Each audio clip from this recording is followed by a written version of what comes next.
How to change name on Twitch. Hello everyone, welcome to another tutorial. In this video I'll show you how you can change your name on Twitch. So how do you do that? The first step is to log in into your Twitch account, just like I've done here. Move to the bottom right corner, click on your profile icon, and then on your profiles page, move to the top right corner and click on edit profile. Once you're on the edit profile page, you can see username, display name, bio. So you have to select the name that you would love to change.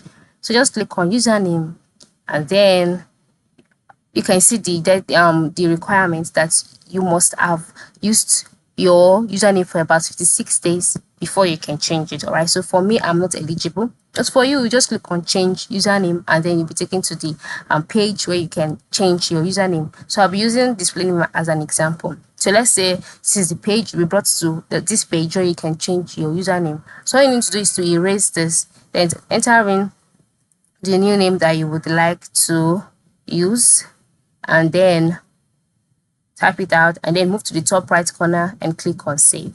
And then by clicking on save, your display name will be changed. Now the reason why mine is not changed is because I have not met the requirement. So for you, ensure that you meet the requirement, ensure that your username is available and allowed, and then click on save, and then that's way your username and your display name would be changed. So this is how it works. All right, thank you for watching and have a good day.